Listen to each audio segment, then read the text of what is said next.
Parte 1. Mi madre me decía que la mente era el único tesoro que nadie podía robarte. Lo repetía una y otra vez, con esa mirada cansada que conocía tan bien, mientras remendaba una blusa o cosía un botón que se había desprendido de una camisa vieja. Esa era nuestra realidad: hilos, agujas, remiendos.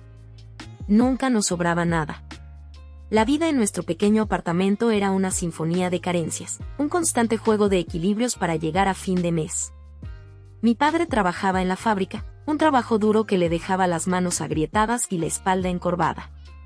A veces, volvía a casa oliendo a metal y a cansancio, con una herida en el brazo o un rasguño en la frente. Sus ojos, antes tan brillantes, se habían vuelto opacos, como si la vida le hubiera succionado todo el color. Crecí con la certeza de que el dinero era un monstruo que devoraba sueños. Vi cómo el sueño de mi padre de tener un pequeño taller se desvanecía en el aire, como el de mi madre de abrir una pastelería se convertía en una receta que solo preparaba en las fiestas.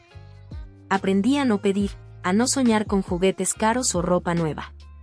Mi universo se reducía a los libros.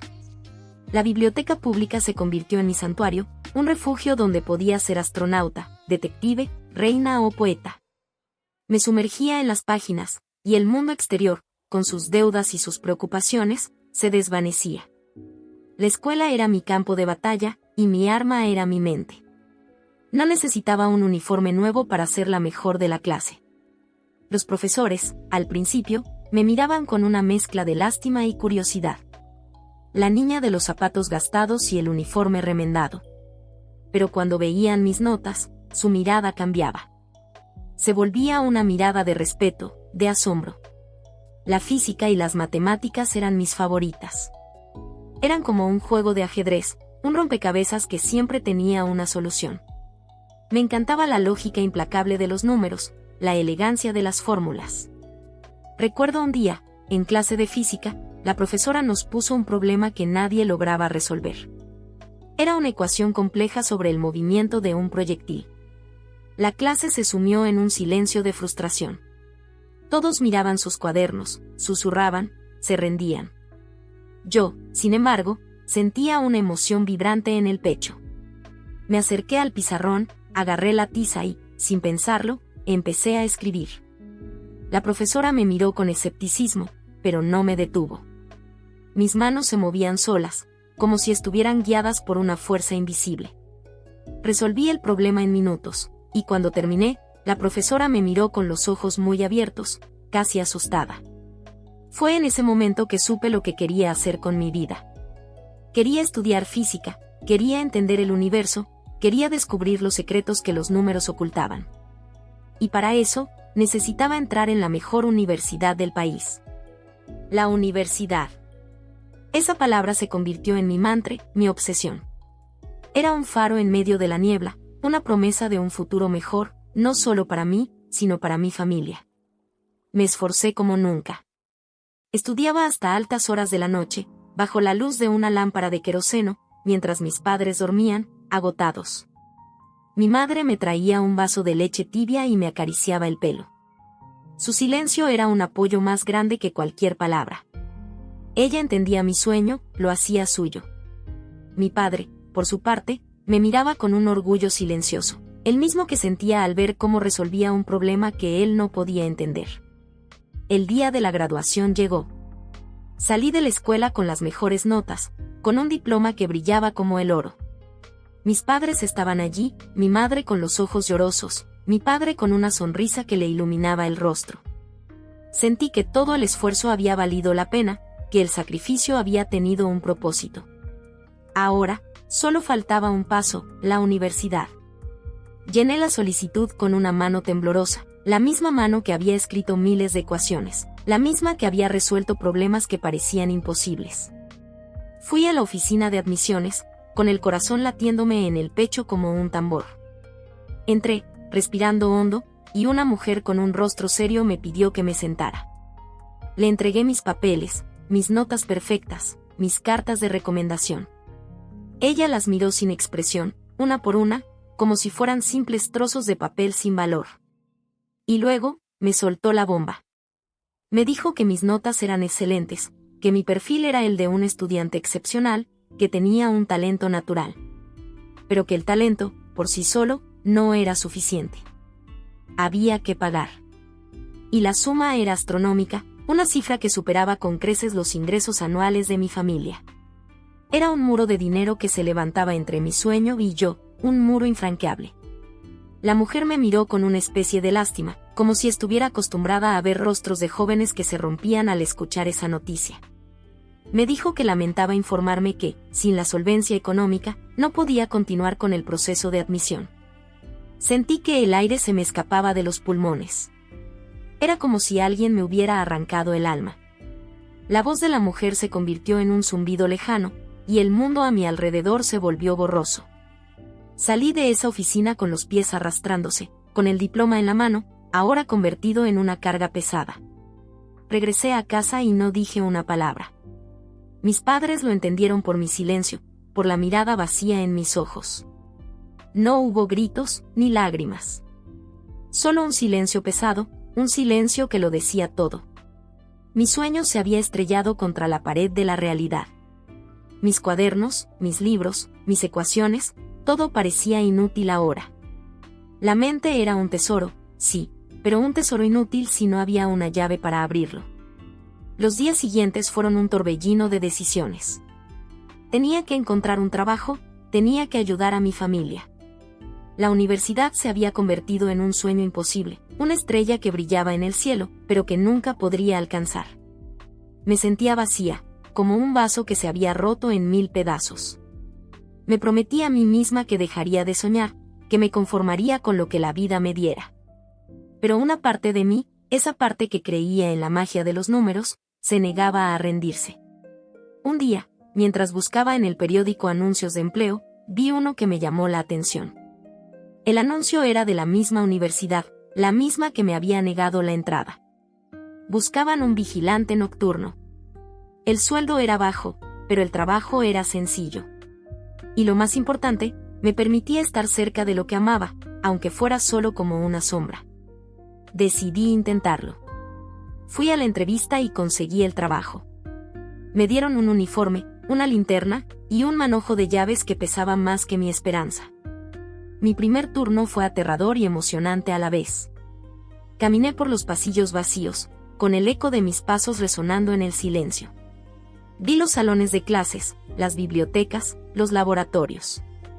Toqué las puertas, sentí la textura de las paredes. Era como un fantasma que deambulaba por su propio pasado. Me acostumbré a la rutina nocturna. La soledad se convirtió en mi compañera, y los pasillos vacíos, en mi hogar.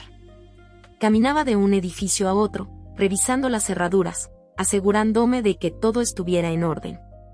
A veces, me sentaba en el suelo, con la linterna apagada, y me imaginaba a los estudiantes sentados en sus pupitres, escuchando a los profesores, aprendiendo, creciendo. Me imaginaba a mí misma en ese lugar, con un libro en la mano, con un lápiz en la otra. Y esa imagen, aunque dolorosa, me daba fuerzas para seguir adelante.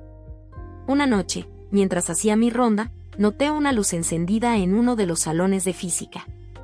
Me acerqué, con cautela, y eché un vistazo. No había nadie. La luz provenía de una lámpara de escritorio que alguien había olvidado apagar.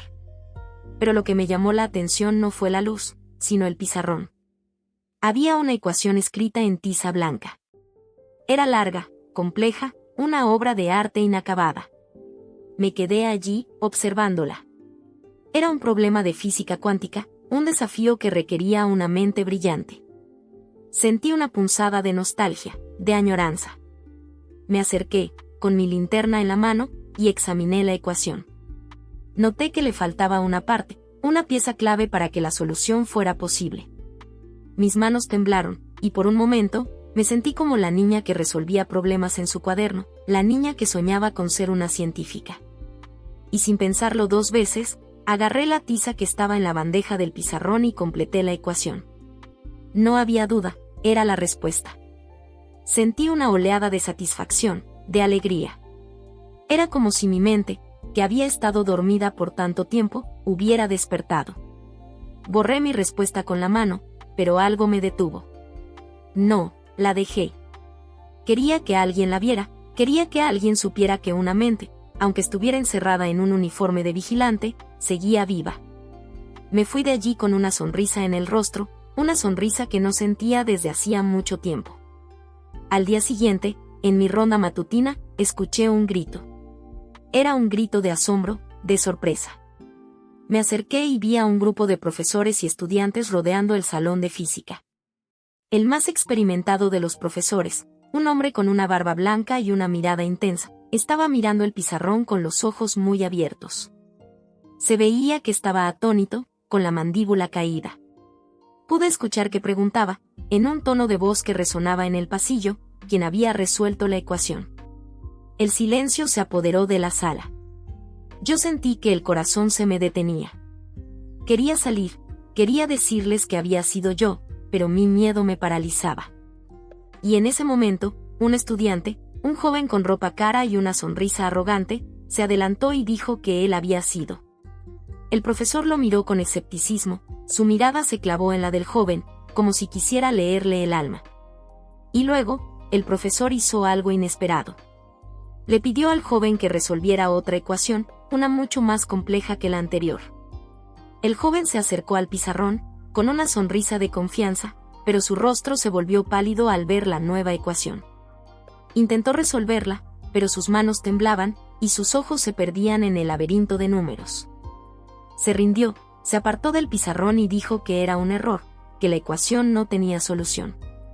El profesor lo miró con desprecio, y fue en ese momento que yo, sin pensarlo, me acerqué al pizarrón. Mi mente, mi tesoro, estaba lista para ser desenterrada. Parte 2. Cuando me acerqué al pizarrón, sentí que todas las miradas se clavaban en mí. Mi uniforme de vigilante, que antes me había parecido una especie de disfraz para esconderme, ahora me pesaba como una armadura. Sentí las miradas de los estudiantes, llenas de curiosidad y desprecio. No veían a una persona, veían a una sombra, a la mujer que barría los pasillos y revisaba las puertas. Pero en ese momento, el miedo se desvaneció, reemplazado por una calma profunda, una certeza que venía de lo más hondo de mi ser. El profesor me miró con una ceja levantada, una expresión que decía ¿qué hace esta mujer aquí? No dijo nada, simplemente me observó. Agarré la tiza con una mano firme. La sentí fría y dura, como un pedazo de esperanza. Mis dedos se movieron solos, escribiendo los números y los símbolos con una fluidez que me sorprendió a mí misma. Era como si mi mente estuviera en un estado de trance, como si los números estuvieran bailando en mi cabeza y yo solo estuviera traduciendo su danza en el pizarrón. La ecuación, que para el resto era un laberinto sin salida, para mí era una sinfonía, una melodía que tenía una clave, un ritmo. El silencio en el salón era absoluto, tan profundo que se podía escuchar el chirrido de la tiza contra el pizarrón. Mis manos se movían sin dudar, sin vacilar, sin un solo error. Los ojos del profesor, al principio llenos de escepticismo, se abrieron con asombro. Su boca se entreabrió, y una chispa de emoción se encendió en sus ojos. Podía sentir su sorpresa, su incredulidad. Terminé de escribir. La ecuación, antes incompleta, ahora estaba resuelta. Dejé caer la tiza en la bandeja y me aparté. Los estudiantes me miraban, sus rostros una mezcla de confusión y asombro. El joven arrogante me miró con furia, su rostro rojo de vergüenza. El profesor se acercó al pizarrón, sus ojos recorriendo la solución, cada número, cada símbolo. Su expresión era una de pura fascinación. No había duda, la solución era correcta. Se volteó hacia mí, y su mirada ya no era la de un profesor hacia una vigilante, era la de un científico hacia un genio. Me preguntó mi nombre, y le dije. Me preguntó cómo había resuelto la ecuación, y le respondí que no lo sabía, que simplemente lo había hecho. Me preguntó si había estudiado física, y le conté mi historia, la escuela, las notas perfectas, el sueño roto por la falta de dinero. El silencio volvió a apoderarse de la sala, pero esta vez era un silencio de respeto, de admiración. El profesor, cuyo nombre resultó ser el Dr. Álvarez, un hombre de renombre en el mundo de la física, me tomó del brazo y me llevó a su oficina. Me senté frente a su escritorio, con mi uniforme de vigilante, sintiéndome como un pez fuera del agua. Me dijo que había visto a muchos estudiantes en su carrera, muchos con talento, pero ninguno con la mente que yo tenía. Me dijo que mi mente era una joya que no podía quedarse escondida en los pasillos de una universidad. Me dijo que la universidad, su universidad, no podía permitirse el lujo de perder un talento como el mío. Y luego, me soltó una frase que me hizo sentir que el mundo volvía a tener color: no puedes pagar tu educación, ¿verdad? No te preocupes por eso. La universidad pagará por ti. Sentí que las lágrimas se me subían a los ojos. No eran lágrimas de tristeza, sino de alegría, de alivio, de esperanza. Era como si un peso de miles de kilos se hubiera levantado de mis hombros. Le pregunté por qué, y me dijo que mi talento era una inversión, que la universidad no podía permitirse el lujo de perder una mente como la mía. Me dijo que mi trabajo como vigilante ya no era necesario, que mi nuevo trabajo sería estudiar, aprender, crecer. Salí de su oficina con el corazón latiéndome en el pecho, con una sonrisa que no podía borrar. Corrí a casa, a mi pequeño apartamento, a mis padres. Entré sin aliento y les conté todo. Mi madre me abrazó, sus lágrimas cayendo en mi cabello. Mi padre me miró con ese orgullo silencioso, pero esta vez, había una luz en sus ojos, la misma luz que había desaparecido hace mucho tiempo. Los días siguientes fueron un torbellino. Renuncié a mi trabajo de vigilante y me convertí en una estudiante. Me dieron una beca, me dieron un lugar en la universidad, me dieron una oportunidad. Me sentía como si hubiera entrado en un mundo de ensueño, un mundo donde los libros eran mi compañía, los profesores, mis guías, y las aulas, mi hogar. Recuerdo mi primera clase, sentada en una butaca, rodeada de estudiantes que me miraban con respeto, con curiosidad. La misma clase que antes solo podía ver a través de una ventana, ahora era mi realidad. El doctor Álvarez se convirtió en mi mentor. Me guiaba, me aconsejaba, me retaba.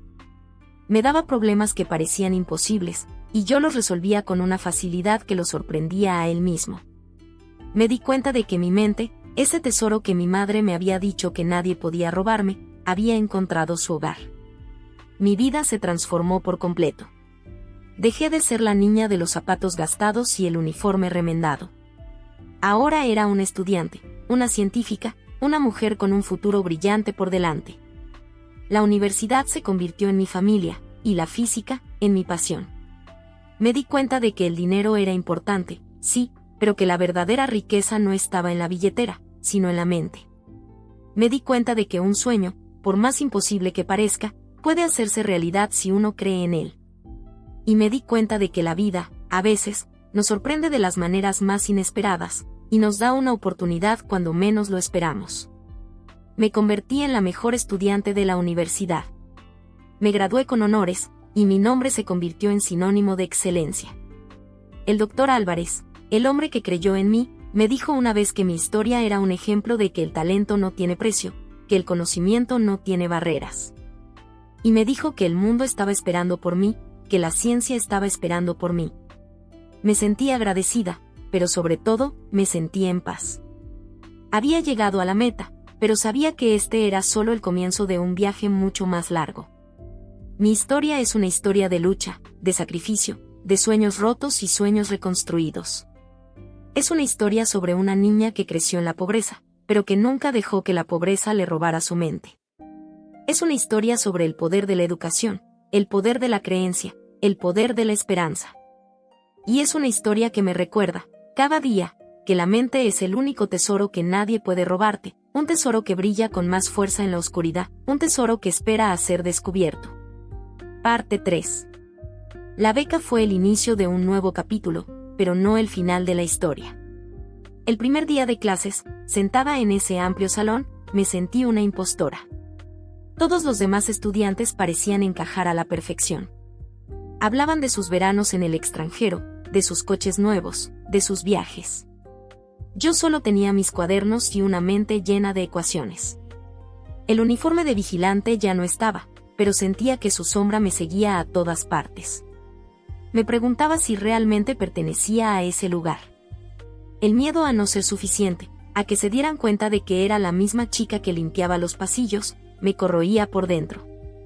Pero en la primera clase de física, cuando el doctor Álvarez se paró frente al pizarrón y empezó a hablar de las leyes del universo, el mundo exterior desapareció, Era como si la voz de los números me llamara, como si me diera la bienvenida a casa. Los días se convirtieron en semanas, y las semanas en meses. Mi vida era un constante ciclo de clases, estudios y noches en la biblioteca. Me sumergía en los libros, devorando cada página con una sed insaciable de conocimiento. La física cuántica, la relatividad, la termodinámica, todo era un rompecabezas fascinante que me retaba y me llenaba de alegría. Encontré mi lugar en ese universo de números y fórmulas. Los demás estudiantes, al principio distantes, empezaron a acercarse a mí. Se dieron cuenta de que no era una impostora, sino una compañera, un estudiante que podía resolver problemas que ellos no podían. Me pedían ayuda, me hacían preguntas. Y poco a poco, me fui convirtiendo en una de ellos, o al menos, en una versión de mí misma que se sentía cómoda en ese mundo. El Dr. Álvarez se convirtió en mi mentor, mi guía. Me enseñaba no solo las leyes de la física, sino también las leyes de la vida. Me enseñó a no tener miedo de mis propias habilidades, a no dudar de mi mente. Me contaba historias de grandes científicos, de sus luchas y sus triunfos. Me hacía sentir que yo también podía ser una de ellas. Un día, me llevó a su laboratorio y me mostró un proyecto en el que estaba trabajando. Era un problema de física teórica, un desafío que había estado tratando de resolver durante años. La ecuación era tan compleja que parecía un garabato, un dibujo sin sentido. Me quedé allí, observándola, sintiendo esa misma emoción vibrante que había sentido en la escuela, en el pizarrón. Me quedé horas en el laboratorio, con el Dr. Álvarez observándome. Mi mente se movía a una velocidad vertiginosa, conectando puntos, haciendo cálculos, encontrando patrones. Y al final, después de horas de trabajo, encontré la solución. El Dr. Álvarez me miró con los ojos llenos de lágrimas. Me dijo que yo era la única persona que había podido resolver ese problema. Me dijo que mi mente era un regalo que no podía ser desperdiciado. Me dijo que el mundo estaba esperando por mis descubrimientos. Me gradué con las mejores notas, con un doctorado en física teórica. Me ofrecieron un trabajo en una prestigiosa universidad, y mi nombre se convirtió en sinónimo de genio. La niña de los zapatos gastados y el uniforme remendado se había convertido en una científica, en una mujer que estaba cambiando el mundo. Me di cuenta de que mi historia no era solo mía, sino de mi familia, de mis padres, de mi madre que me enseñó que la mente es el único tesoro que nadie puede robarte. Hoy, miro hacia atrás y me doy cuenta de que cada paso, cada sacrificio, cada lágrima, valió la pena. La vida no es un camino recto, sino un laberinto lleno de obstáculos, de muros que parecen infranqueables. Pero a veces, en el laberinto, encontramos una puerta, una oportunidad que nos permite seguir adelante. Y esa puerta, en mi caso, fue una ecuación en un pizarrón, una tiza en mi mano y la creencia de un hombre que vio más allá de mi uniforme de vigilante. Mi historia es una prueba de que el talento no tiene precio, que el conocimiento no tiene fronteras, y que la esperanza, como una ecuación, siempre tiene una solución.